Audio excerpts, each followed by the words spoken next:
As we go through today's workshop, I really encourage you to take what works, and if something isn't working for you, just gently leave it behind. You can adapt any of these tools for yourself.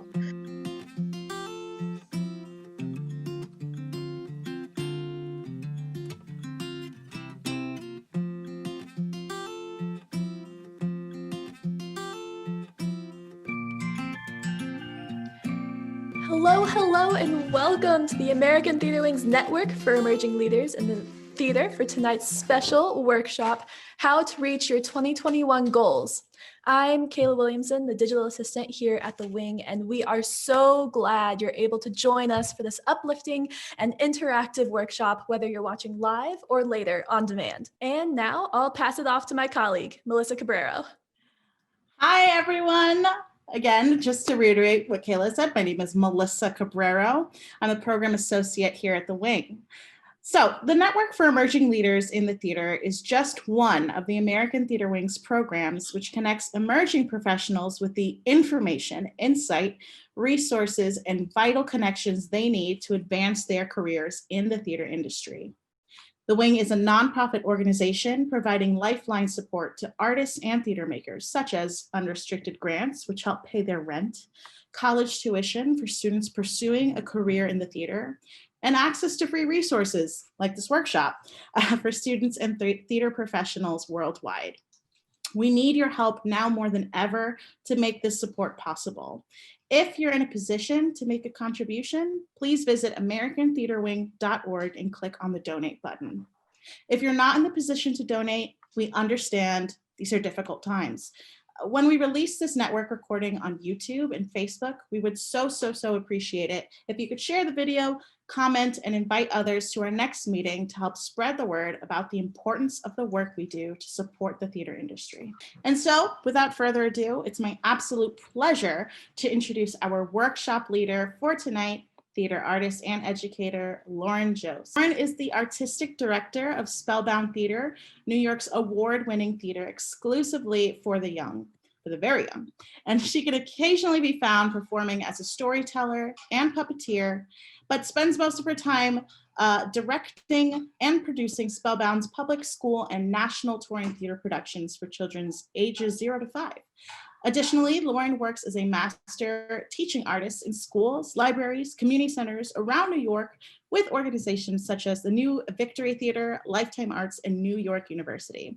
She serves as the president of the board of the Association of Teaching Artists, a national network dedicated to advocacy and action for artists working in arts education. Lauren, you're amazing. You're incredible. Please take it away. Thank you so much for that introduction, Melissa and Kayla. I also feel like it's lovely to hear my bio that I wrote before last March. Right now, I also spend a lot of my time in my house, watering my houseplants and making marbled paper. So also very important. Thank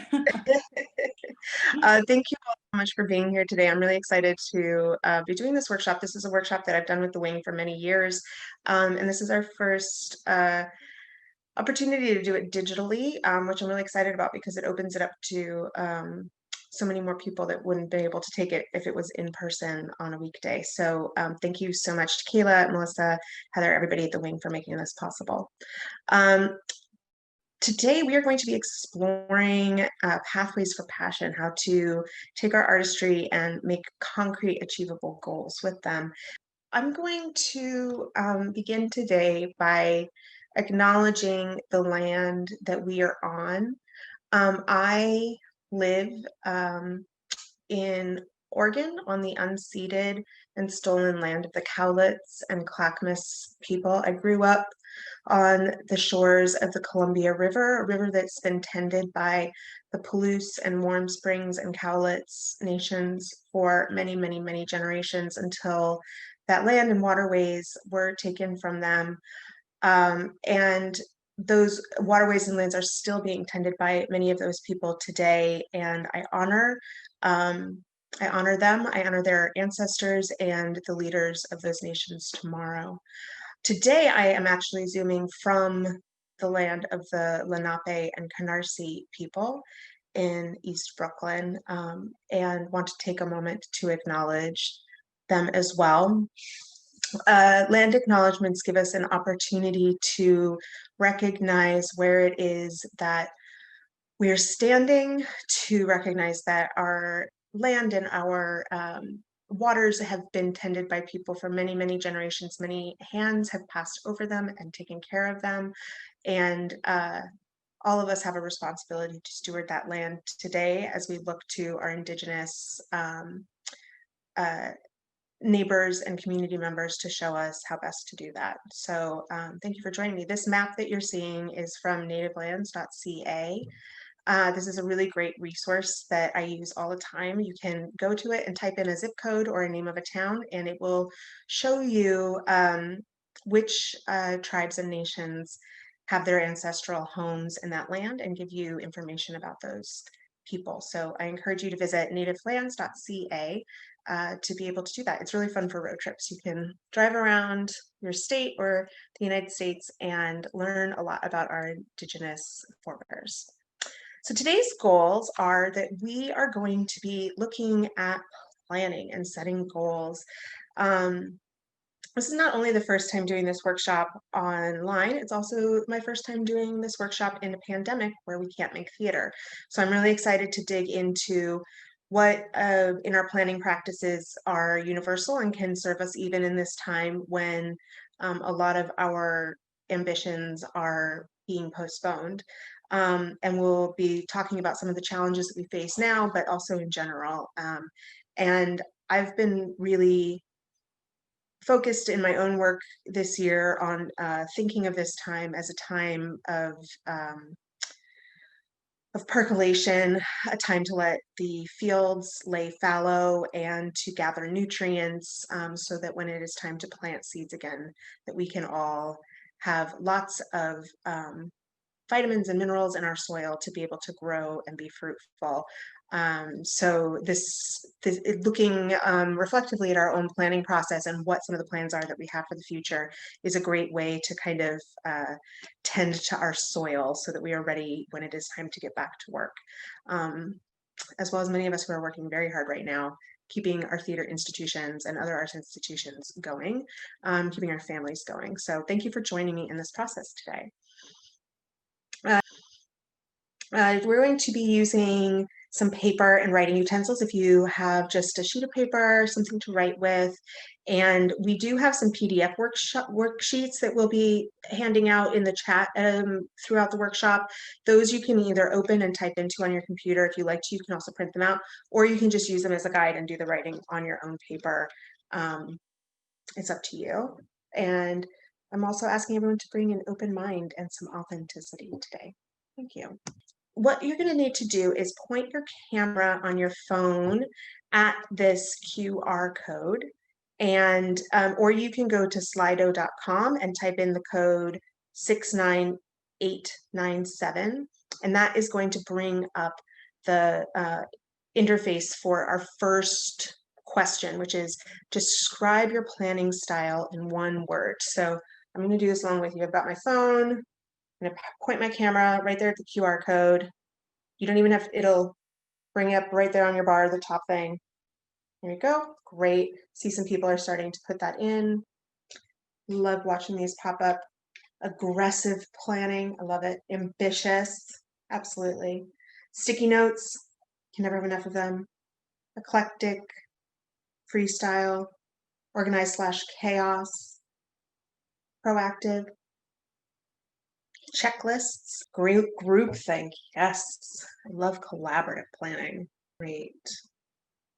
Seeing a couple more of those pop in. Make a note if there's any of these that you're like, oh yeah, I kind of do that too. Ooh, ambitious is getting some love there. But so much of our planning, right, is taking things that seem really chaotic, trying to find a way to put them into a structure.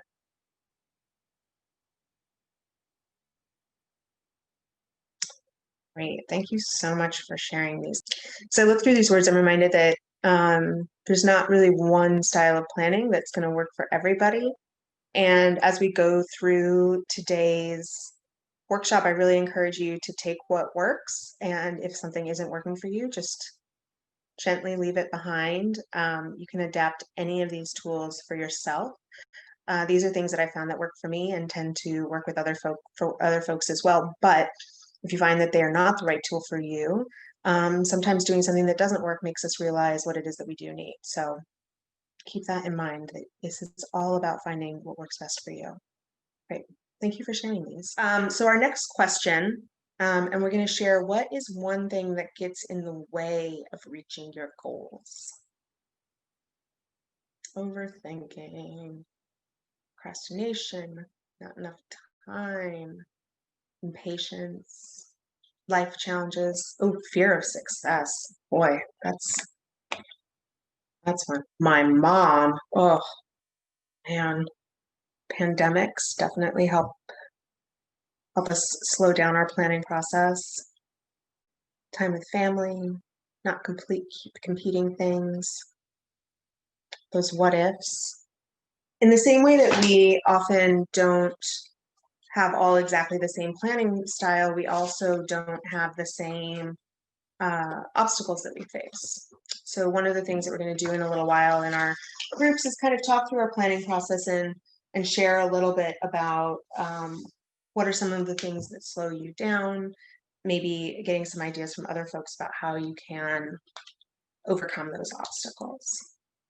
So when we're talking about goals and goal setting, this is a framework that I'd like to think about today, which is SMART goals. SMART goals are something that I've encountered in several different areas of project management and project planning. And this particular variation on it, which is SMART that ends with an E, I was introduced to this by the New York Department of Education's CREATE team, which is their arts education professional development team, particularly the group in early childhood. And that E, we'll get to that, but it's for equity. So the S in SMART is for specific. We want to come up with goals that are specific to what it is that we're trying to achieve. We want things that are measurable, so we know whether we've done it or not. We want goals that are achievable, that are within the realm of being achieved, something that we are actually able to accomplish. And we want goals that are relevant. One goal that's going to lead to another goal and another, and that we know that the relevancy of these goals are going to help us to complete either a larger purpose or be relevant to us personally, so that we're really invested in it. We also, the T in SMART goals is for time-based, which means we want to put a deadline on our goals, right? Because that's kind of the difference between a goal and a wish, is a deadline, sometime that we know that we're going to try and get it done by.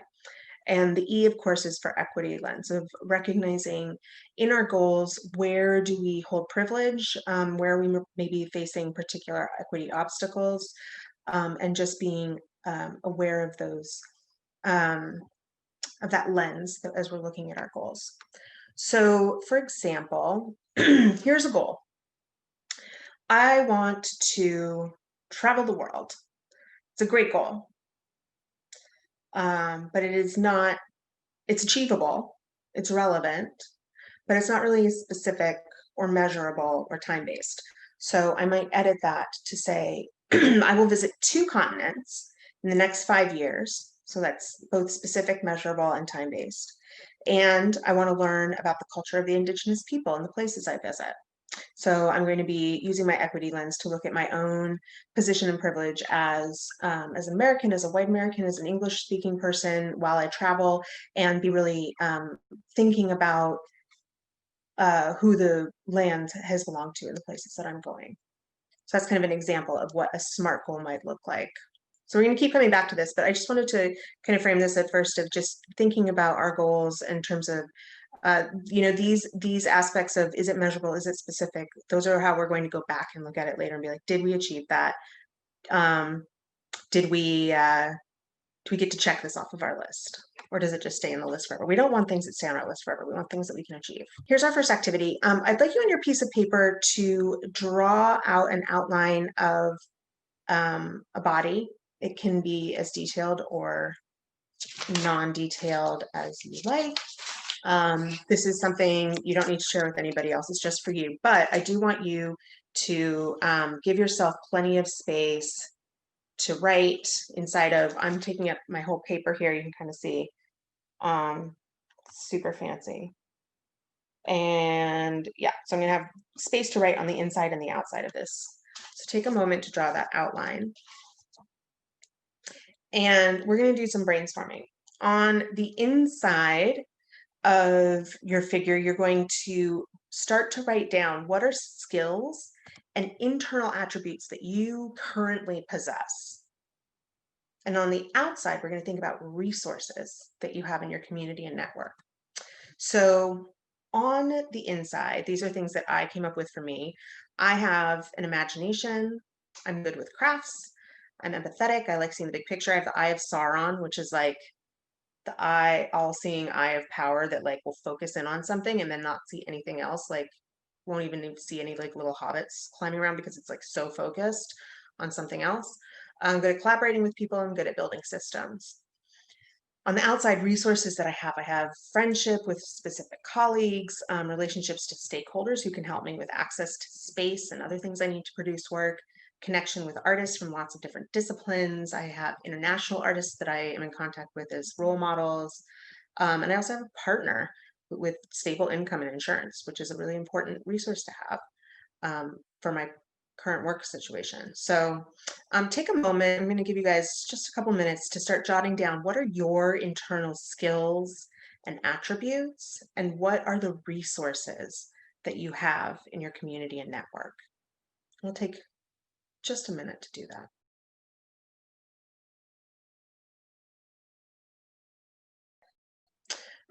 We'll come back to this a little bit later, but I want to give you a chance to start brainstorming on that. And now I'm going to read you a section from a book called Making Your Life as an Artist, which is by Andrew Simonet. Most artists spend the vast majority of their time dealing with immediate problems. The PR package that was supposed to go out 2 days ago, the grant that's due Friday, the communications that stream in all day, every day.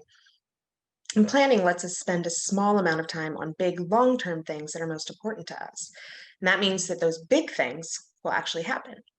Planning shifts artists from reactive to proactive. Planning patterns unconscious thought.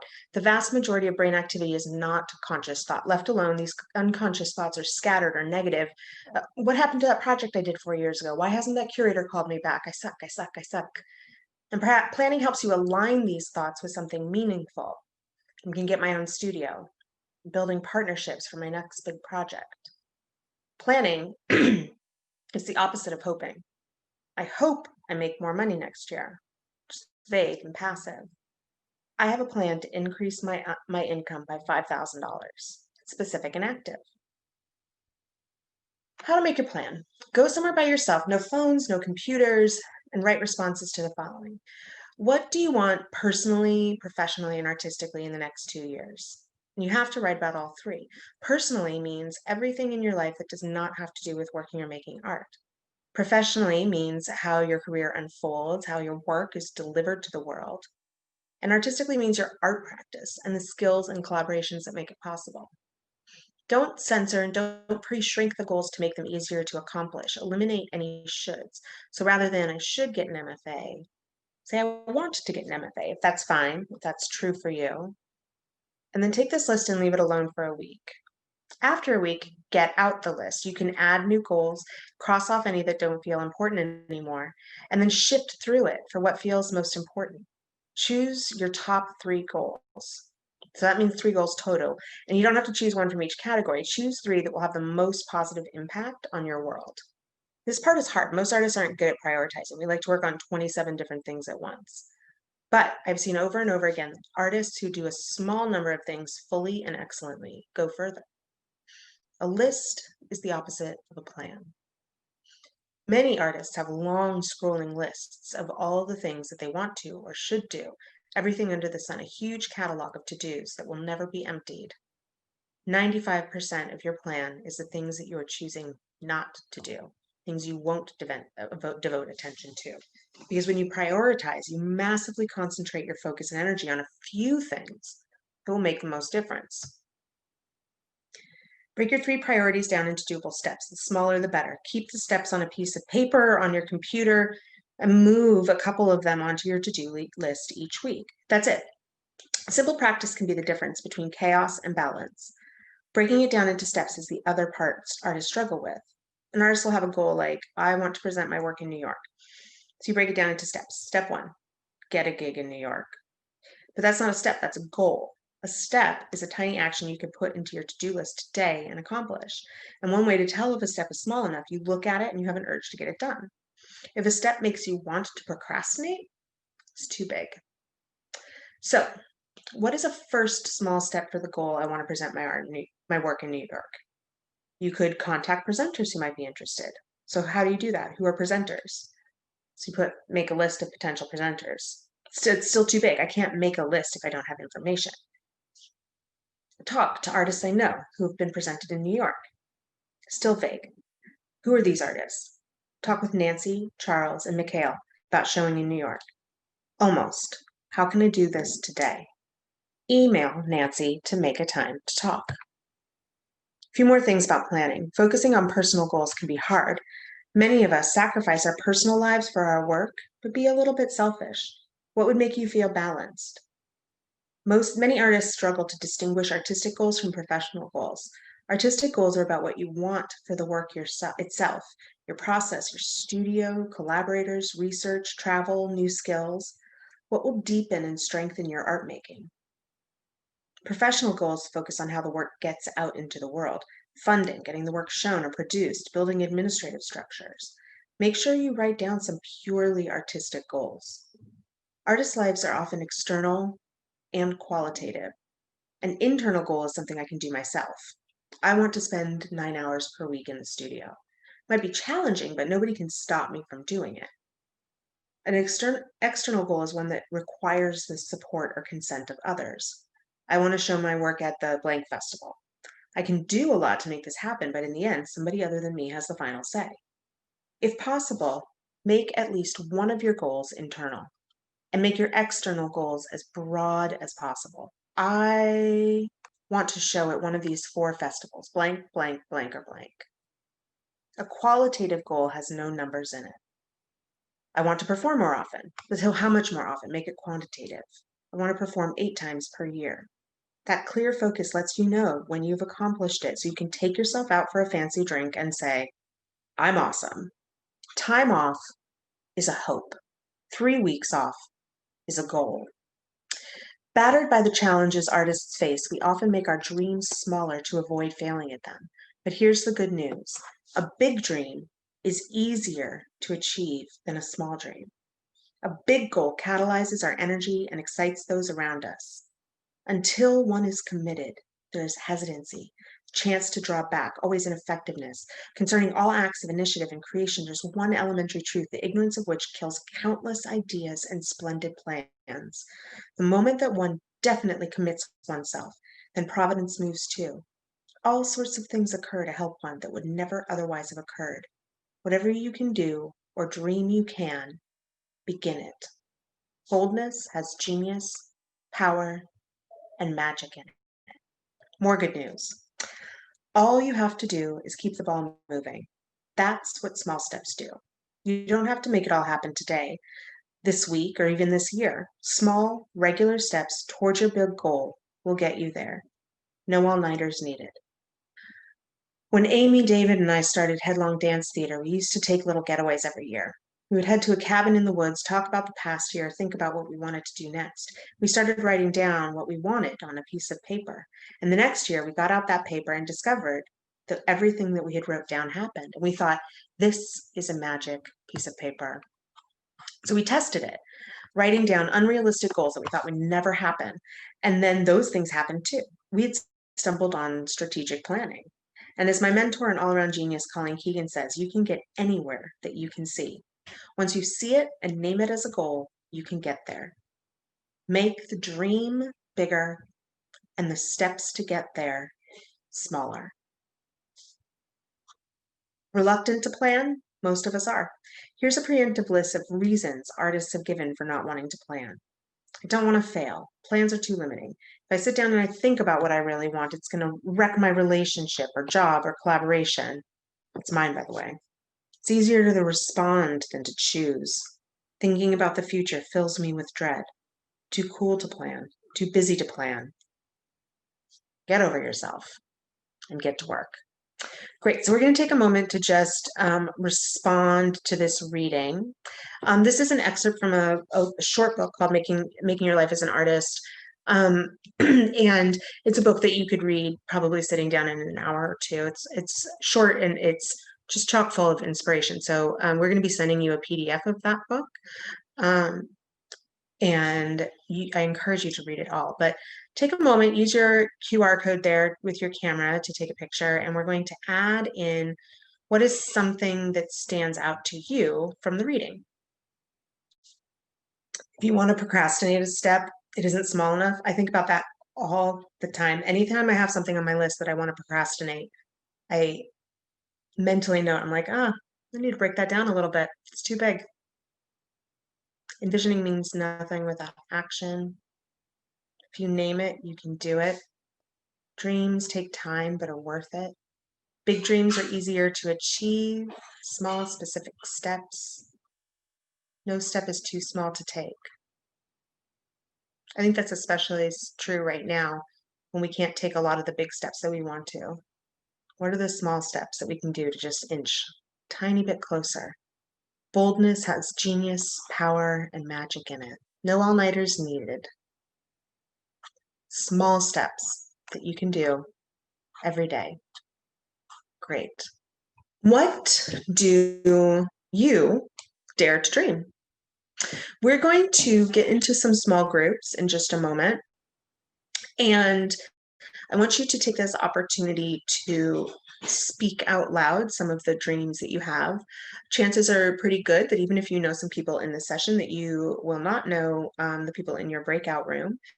And so let that newness give you permission to dream big. And share, what are your biggest dreams? What are your goals? I have a couple different goals, even though they seem kind of daunting at this particular moment.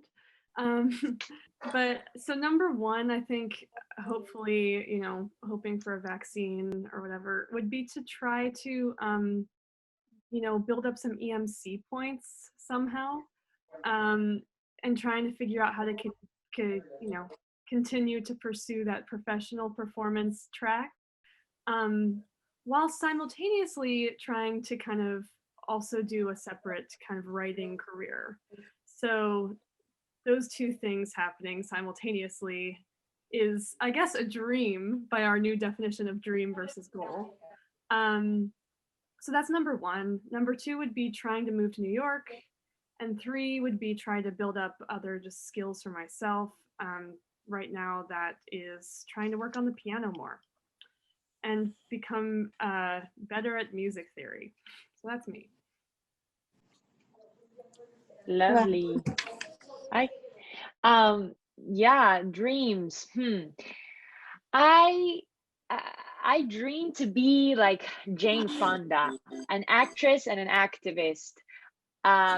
Use my power as a performer and as a creative and my voice and my platform to fight for equity and justice and the climate crisis. So I guess a dream is to create art that sparks action in the audience and activates my audience, and also be like like you, Chloe, a multidisciplinary artist. I don't want to just limit myself in a box of I'm just an actress. No, I'm a singer, producer, filmmaker, everything and anything, like Childish Gambino, Danny Glover, like everything, So those are goals and dreams. Okay, so I guess my biggest dream that I currently have is to be a director slash choreographer on Broadway, or at least in like a big theater. I hate using the term big because I think any theater is worth it, but just being known for choreography and directing. I love the arts, and I also love how you were saying, Natasha, the activist part of the arts. And so through my direction and choreography, I would like to bring up issues, and again, letting the audience know what it is that I stand for. Well, hi everybody. Some of my dreams or goals, of course, like all, to be a disciplinary artist, as far as like movement, dancing, and of course, just acting, more so acting. To build EMC points to eventually get out to New York or wherever the universe takes me. But also to really push my business. When I'm not being an artist, but I'm always been an artist, I have a business, a holistic and organic business for women. I provide yoni steams, and eventually I want to add on like more holistic and herbal services, as far as like juices and smoothie plans and different things of that nature. So while we're in rehearsal, I'm also reminding everyone to make sure that you're healthy, your immune system is up to par so you can fight things, infections and things like COVID. And also just be your 110% self so you can give 100% to the audience. So I think one of my biggest goals that I've always wanted to achieve was become an architect. I want to do that so bad, and I have the opportunity to start my master's, but during COVID it was just stupid. I couldn't do it. I was like, no, I can't do this. So I wanted to wait and try to pursue it in like a more relaxed, less stressful times. Other than that, I want to be able to, as being an architect, I want to be able to live off my art and really just always focus on that part of myself. And learn new languages. I love languages. I feel like I know a little bit of other languages, like I know saying hi in so many other languages, but I don't really know how to speak them.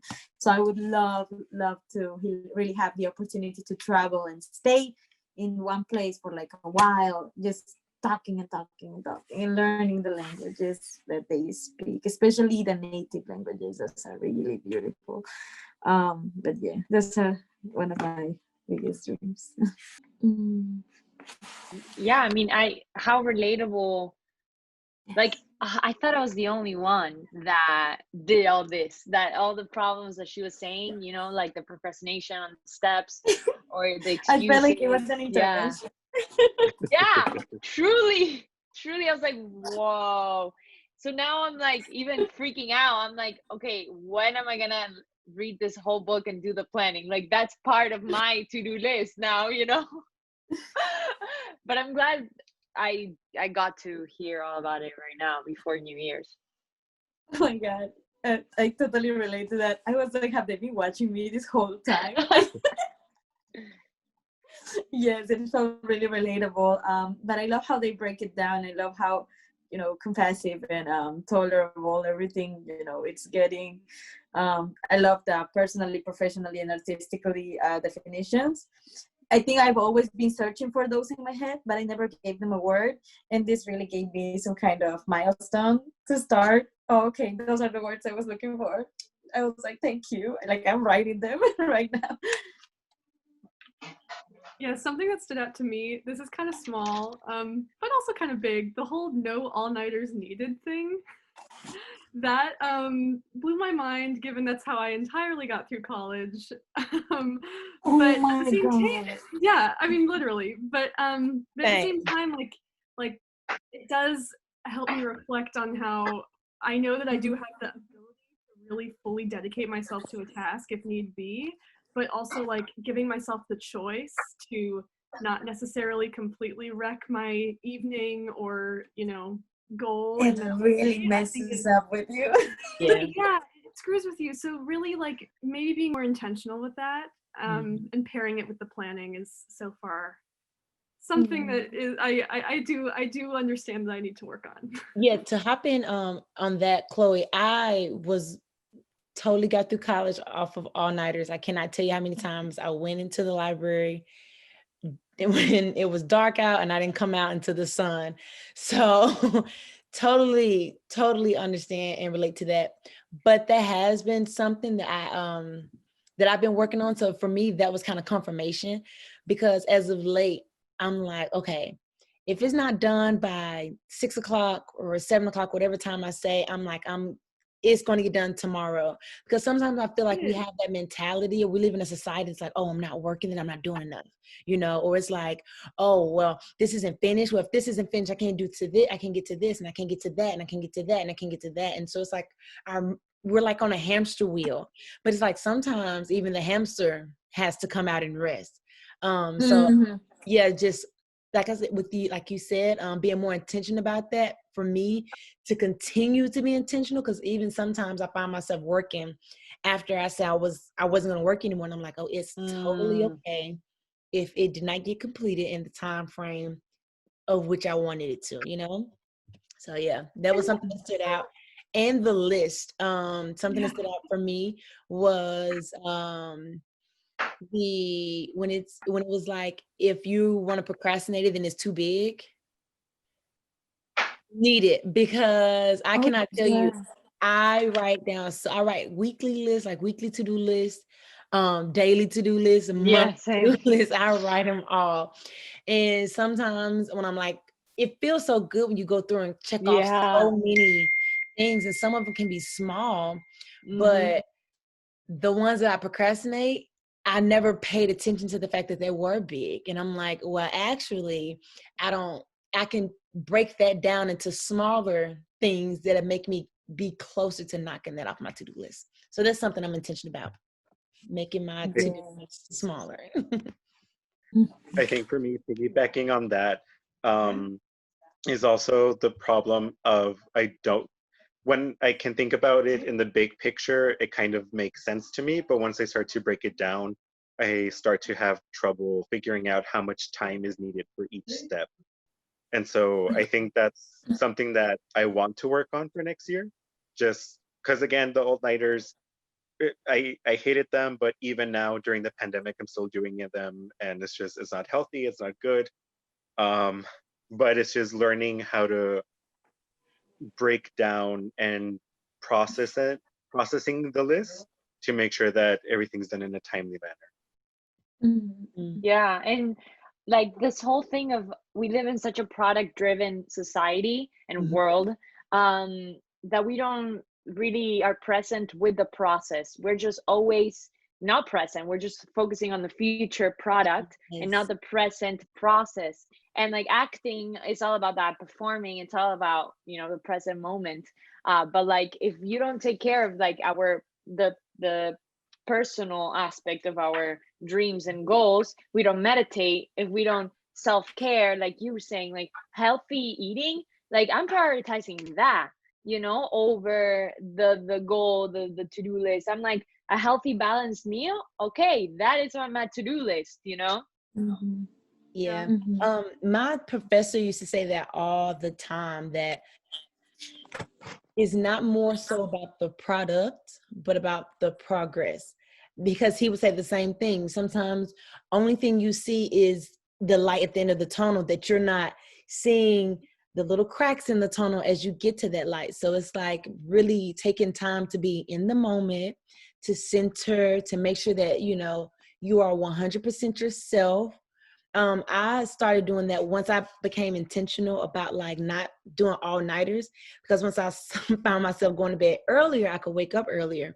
So if I'm up by 6 or 7, I have time to, before I really start my day, to sit and meditate and to focus my mind to prepare for the day. And I found that to allow me to be more productive. So I would get a lot of things done before noon. So it's like, oh, by 5 o'clock, I don't have to, pull an all-nighter, because I have gotten so much done by just centering myself, being still in the morning, and then progressing to my day by being present in each moment and just waking up earlier.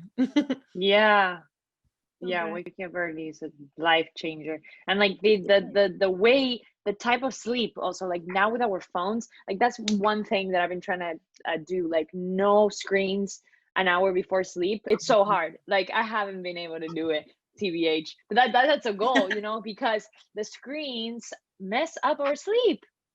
Mhm. Easy. Honestly, anything that we have to be True. mindful of what we like put into our brains anyway before we sleep, as far as like, or in our bodies, food, Thoughts, yeah, like toxic thoughts. any conversations, any thoughts, just being mindful of anything we put into our system right before we go to bed is Yeah. needed. Yeah. Like Okay, with the where do you screen, I want? feel like if you watch boring videos, you fall asleep too. It's like really That's I true. would do it that and I would like But just sleeping try like a reading. baby. You should get like a really good book and try reading before bed. Oh Yeah, yeah. that's nice. And it's Like so nice. It's so peaceful too. Mhm. Oh my gosh. Yeah. This was Oh, great. Yeah. thank you. Bye. Thank you. All right, everyone. I popped over to a few of the breakout rooms and I listened in on a couple of conversations and just wanted to shout out a few things that I heard that really got my own mind kind of spinning. One is one person was talking about being okay with taking the time to rest, letting yourself take the time to rest, not pulling all-nighters, and being okay with saying if it doesn't get done by dinner time, it's just not going to get done today, and I'll work on it tomorrow. I think that we live in a culture where we think that work is the only thing that matters, and it's so healthy to not only be able to take time to rest, but also to prioritize goals in other parts of our life as well. So goals that might have to do with family or your home life or your own personal needs of having a restful and reflective life. So just wanted to shout that out. I also heard from somebody else that in this particular year of coming to terms with the idea that it's okay not to have accomplished a particular goal right now. And I think that that's something that is really great to keep in mind, this idea that just because you haven't accomplished a particular goal this minute, this year, doesn't mean that it's not going to get accomplished. It doesn't mean that you're a failure. And it means that it just didn't get done this year. And in the reading, one of the things of thinking about is like, what are the goals that you have control over? And what are the goals that you don't have control over? You know, that this year particularly, we've all been challenged by what are the things that are in our own realm of control? What are the things that we can do to keep ourselves safe and sane and healthy, and that there's a lot of things that are out of our control in that. So really being aware of letting yourself a little bit off of the hook for things that don't happen right away, because not everything can be accomplished right away. Somebody else spoke about how their goals now are different than they were a few years ago. That's one of the other things about Andrew's writing that I really like, is that it talks about reevaluating every year, of taking time every year. And I do this in my own life. I try to take time at least every 6 months or so to have a day by myself where I'm not working and not with my kids. And I just think about reevaluating, where have I come from, where am I going, reorganize those lists, look at those priorities, and think that like sometimes there's goals that you can let go of, and that's okay, because you may have decided in the interim time that it's time to prioritize something else. That's just kind of a natural, organic part of being a human. So there's a PDF that we're going to share in the chat. And this is a little chart that I have found really helpful of breaking down personal, professional, and artistic goals, and thinking about them in terms of short term, medium term, and long term. Short term can be like, what's something you could do today? What's something you could do this week or by the end of the year?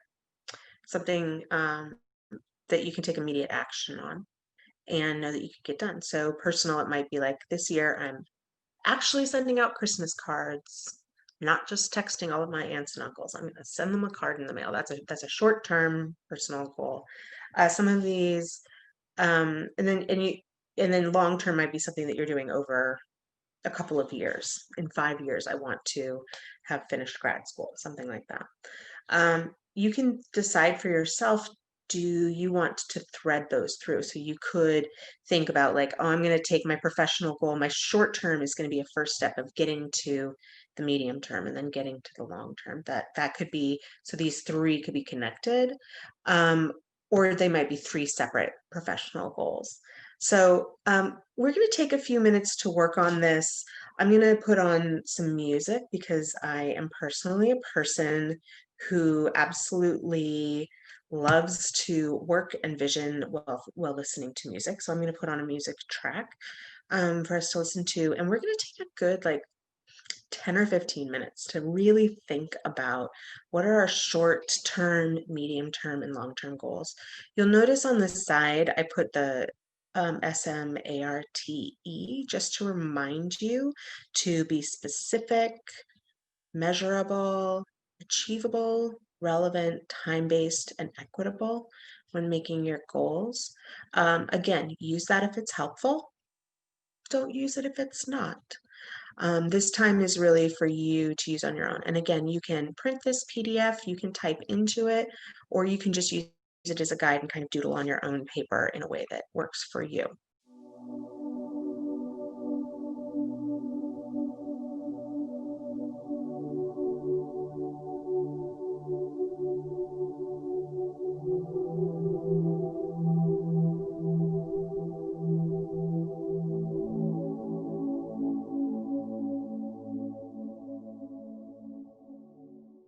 So what are the things that we need to be able to reach our goals? We're going to add some things in, and I'd like to show, so I have this chart that I was working on, and I added in a few things that I don't have yet. I did it in a different color so that I could keep an eye on them and be like, oh, not quite there yet, Lauren, but here's some skills. These are maybe not particular goals to have, but just knowing like there's some other resources that I could cultivate. There are some other skills that I can develop on myself. I need to work on my time management skills. I need to make a LinkedIn page. I've been putting it off for like 15 years, and I think it's finally time to do it. And a lot of these things might be goals in and of themselves, but just thinking about we can develop skills within ourselves and resources that we have that will work across lots of our goals. So getting an agent isn't going to just help me with one goal. That's going to help me with a lot of goals. Building my time management skills. That's something I can do internally. I can do that during quarantine. I don't need anybody else to help me work with my time management skills. I don't know, besides maybe a therapist, but we can, there are things that we can do that we can keep working on, that even as our goals feel like they might be far ahead, we're building up the skills and resources that we need to be able to jump on those goals when the time is right. So just take a minute going back to your asset list and think about what are the things that you want to continue developing, continue cultivating, both within yourself and within the resources that you have in your community and relationships. Just take a moment to do that. Look at us. We have made some really great goals. We've made them specific and measurable. We have made them achievable. We've come up with a plan of how to get those goals and understanding of what resources that we need to achieve them, but we are not done yet. Something that I would like to work on in the last bit of our workshop is the idea of accountability. It's really easy for us to make plans, make goals, dream, and then keep it to ourselves. And I have found in my life that when I share my goals with other people, when I speak them out loud, when I tell other people what they are, I have a better chance of reaching them, because those people are then going to ask me next time I see them, hey, how's it going? How's it going on that new business plan of yours? So I am going to encourage you to think about what kind of accountability could you build into your life.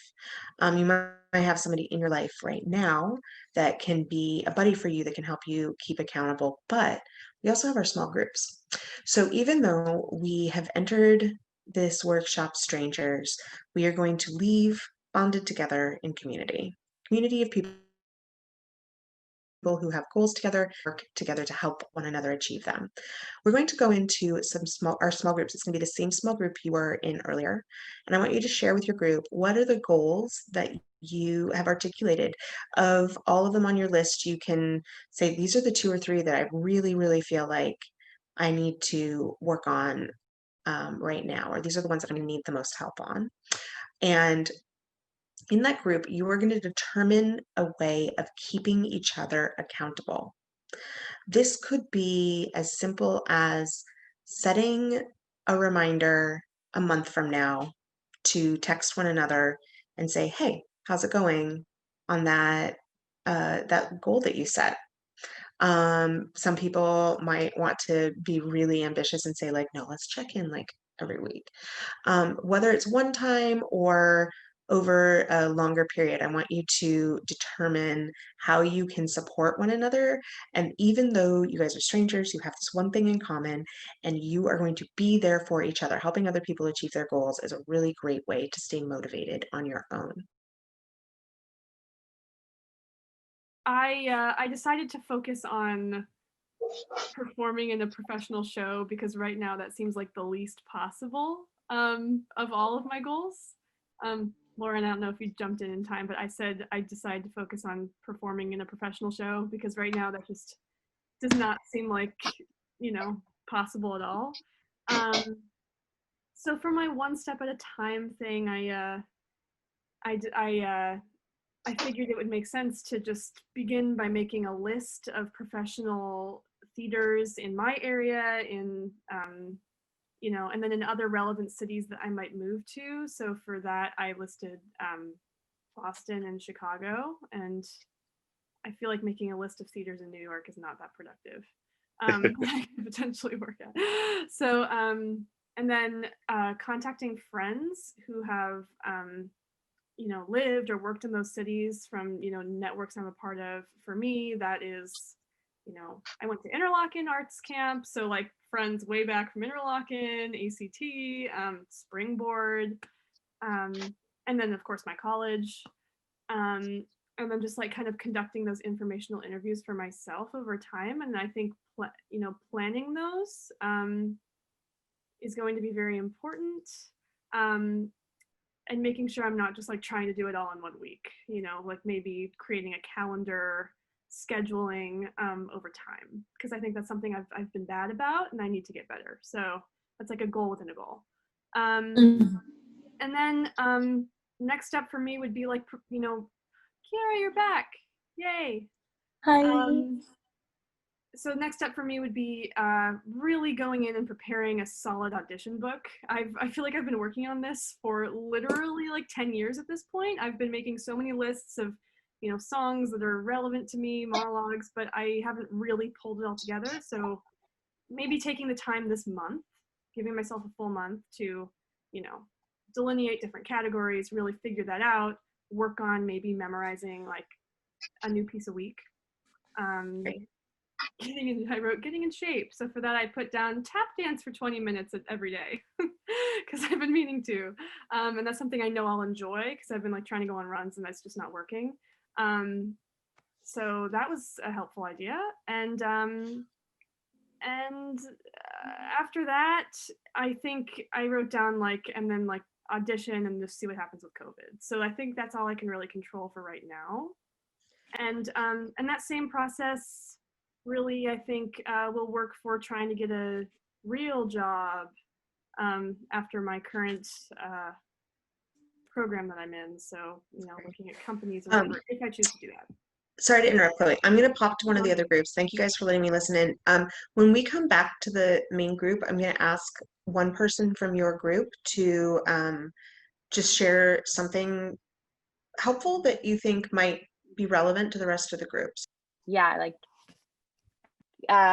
being mindful, like what I got from your goals, Chloe, is that like being mindful of the time. Like, okay, I live in COVID world. An audition might not happen until fall of 2021, and that's okay, but I'm prepared. I'm taking tap lessons. I'm doing my audition book. I'm doing that. I'm doing this. So yes, go you, girl. in terms of my short-term goal, like, so I'm back home for the whole month of December in Miami, and I have a new song. I finished a song, and I want to shoot my music video by the end of the month. And I think that's realistic because it's a month, but at the same time, I gotta do step by step, you know? So I put steps of like, okay, today I'm finishing the shot list. Like tomorrow, I am finishing the inspiration mood board. And then the next day, or I'm gonna like contact the team and do a group chat, you know? So stuff like that, that small steps, and they're still gonna be like satisfying to like cross from the list, you know, they're achievable. And then another like personal thing, like the personal category of like not criticize my body and like perpetuate guilt when I cheat, because I'm like super healthy, but then when I go out it's hard to be healthy, you know. And like the other day I ate bread, and I'm like a no carb person, but like bread, you know, bread is bread, but like for me it's cheating, like, you know. So like not feeling guilty about when I drink, when I eat bread, when I eat ice cream, you know, like just like not perpetuate like bad thoughts. So I think that's like maybe like a long-term thing, you know, but those are some goals that I thought about. Okay, so some of my goals, just to throw out just a few. One short-term goal. So in the midst of COVID, of course, with theaters being like closed, it was really hard for us to really engage in our art. And I became a virtual assistant. I love kids, but I know that's not what I want to do. It just was a way to bring in income. But one of my short-term goals is to truly not leave the kids alone completely, but to take a step away from that, because I found myself getting too involved with that and putting my career on the back burner. So slowly winging myself off of that and truly diving into my entrepreneurial suits. So really like honing and crafting my business and getting my business off the floor, so that can be my way of income. And to start my voiceover career. I found that voiceover is a way that I could be at home and I could still be an artist. So the voiceover career is the one I did the step-by-step for. And so I was like, the first thing I can do is, well, I've already taken voiceover classes. So that was one of my steps, to take voiceover classes. So my second step now was to find like even more voiceover classes. And then I was like, I can pick out pieces for my reel, and then I can record my voiceover reel to get that started. And I know we have a minute left, so we need to figure out what we're going to say. That was my step-by-step, like, of my voiceover career. So in 40 seconds, what are we going to tell the group?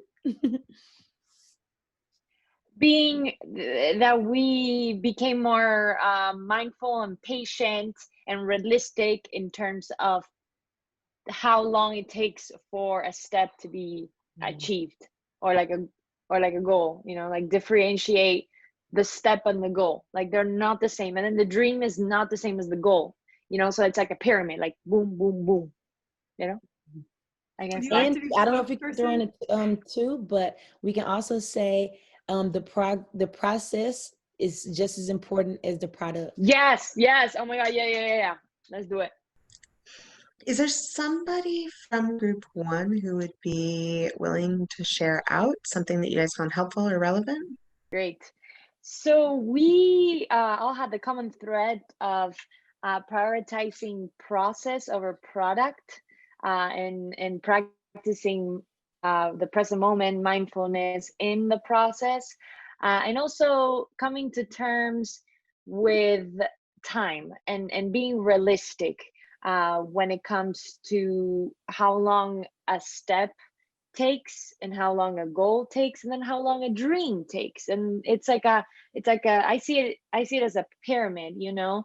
And or even like some sort of hierarchy, like, you know, Maslow hierarchy of needs, but also like steps, goals, dreams, and then aspirations. And, you know, so if in a month you're not gonna reach the aspirations, the goals, you're gonna reach the step, and that's okay.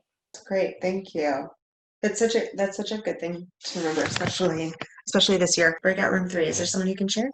Lauren, can you mention what you said that kind of like summed up our thing at the very end? Yeah. So we kind of had a couple of points at the end because we were like, okay, what do we think really is the first step to getting started? And it's this, it's like, it's writing it down and saying it out loud, and that makes it so much more possible that things will happen, or it makes it happen. You know, writing something down makes it intentional and puts it out there into the world and makes it happen as you go through each of those steps that you write down. So really this is the first step. And the other thing that we kind of said was trying is not a goal. You know, you need to set a definite goal. This is what's going to happen, and make it very intentional. And that's how you get through, is with that confidence and with that intentionality. So kind of what we talked about. That's great. Thank you, Lauren. And one of the things we talked about as we shared our goals, we went and we spoke about the short, medium, and long-term goals. Short being the ones that you can do now. The long-term not being so long into the future, but like maybe a year off. So we kind of like truncated the idea of short term could lead to your midterm, could lead to your long-term, and have that based out over a year. And talking specifically the steps. So we thought that was really important. But the other thing we talked about is actually cultivating relationships. And one of the things in this business that's really important is cultivating relationships and leaning on those relationships, and talk about the need to kind of continue, because especially in this sort of area that we're in, we meet so many different people, but how many of them do we continue to keep contacts with? And then, you know, years later, you know what I mean? I knew somebody who I did a show with 10 years ago, but like not having a contact, I missed out on 10 years of building a relationship with that person. But it goes with the idea of being accountable. Is to really try to cultivate the important relationships that you build within the industry and your friendships, because those then can lead you and actually help you engaging success with your goals along the way. And I find the most success that I have had have been with that peers that I've cultivated those relationships. So we just talked about the importance of making and maintaining those things. I think we were talking about how one of the things we talked about was how the accountability isn't necessarily, I think, so much pressure. I think Chi-Hung mentioned this about how it wasn't so much about pressure, but as a way of supporting each other and kind of viewing it through that paradigm, and understanding that we're not necessarily comparing ourselves to others. We are, just supporting them with where they're at. That's great. Yeah, I think in any arts industry, but in theater particularly, there's always a sense of like competition, right? We like measure ourselves against other people, and once you make that shift to seeing everybody, your colleagues, as your allies, as your accomplices, as the people who are going to lift you up and like hold you up and support you, and that you're doing that for them, that you all like do better when you do better. It really shifts the mindset of like how we can help each other and support each other through our careers. One last QR code. This one's not for Slido. It's a different one. It's called Padlet. When you get to Padlet, you are going to be able to add in whatever you want. You can add in words, you can add in a picture, you can add in something from your library, or you can take a picture. You can search for a picture on Google, or you can add a GIF, which I think is really fun. And we're going to create a collage together. The image that I want you to share is, what does it look like? What do you look like? What do you feel like when your goals have been met? So take a minute to capture this QR code, and then we're going to go to the Padlet page and take a look and see what this group is going to look like when we have finally reached all of these goals that we have set for ourselves. These are fairly fun. All right, folks. And get to our final reflection. If I can have you just put into the chat, what is one word or phrase that you're going to take away from today? We all take lots of workshops, lots of sessions. Sometimes all you remember from that is just one. Maybe it's just write it down on that magic piece of paper. Big dreams, small steps. What is it that you're going to remember today? What is it you're going to take away? Great. Thank you all so much for sharing. Thank you for being in this. I love leading this workshop and feeling energized by being around other people who are feeling energized, and knowing that even though we're all in such different places and have such different goals, that we're all still kind of actually in the same place. So thank you. Wonderful. Thank you so much, Lauren. And I just want to, we've got about 2 minutes left. I do want to ask one question that was submitted. Lauren, if you don't mind answering it. I think it's just on balance and goals, and Yes. something that maybe, would be helpful to close out on. But so when wearing many hats in the industry, how can you still maximize achieving your goals in each discipline? I think that's really relevant for folks, and so would love to hear perhaps a takeaway. Yeah, sure. I think especially for those of you who are maybe in an earlier stage in your career, or I guess it could happen at any age. Like we, a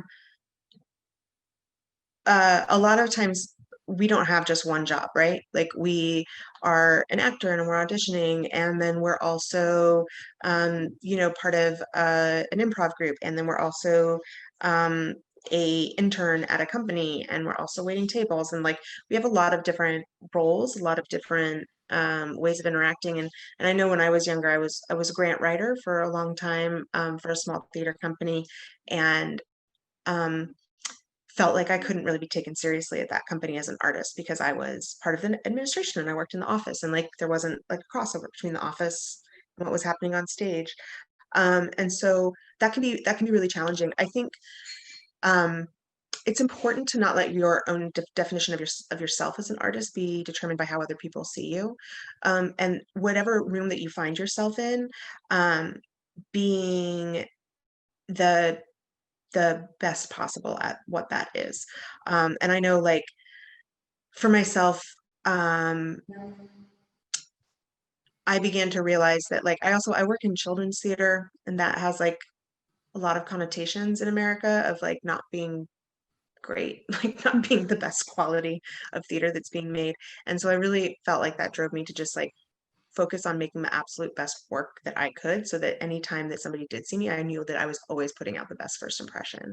You can't just tell somebody like, oh yeah, like, like slipping your headshot across the table to when it's not really an appropriate situation isn't always the best way to get in. But just knowing, like, if that hour of the day you're being a grant writer, you're being the best possible grant writer you can be. If you're being an intern that day, you're being the best possible intern, and constantly working on your own artistic skill, even when you don't feel like you have the professional opportunities, so that when the time does come to step into those artistic roles, knowing that you are completely prepared and doing the absolute best work that you can. But I do think also, like, as we all get older, you start to like refine your career, and you find the things that you really love and the things that you want to be known for. And that's like storytelling, right? Like we tell the story of like, and that's how I ended up here. And so like at some, I think, like when you're in the early stages of a theater career, and you try everything and you do everything, you take all the roles and all the jobs, and you just meet as many people as you can. And as you start to learn more about yourself, what you love to do, what you're good at, which isn't always the same as what you love to do, but like is a really important thing to know, then those are the sorts of opportunities that you start to seek out more of and focus on, and that's what you become known for and gain a reputation in. But that takes time. It takes time of like learning and failing. And failing is great. Failing is wonderful. Failing teaches us way more than succeeding. So don't be afraid to fail. Don't be afraid to try something that you're not good at. Don't be afraid to like fall on your face a little bit, because all of that teaches us a little bit more about where it is that we're supposed to be and what it is we're supposed to be doing. Wonderful. Lauren, thank you so much. Thank you to everyone who was able to join, and stay tuned for other meeting announcements and network meetings and masterclasses. Have a good night, everyone. Thank you.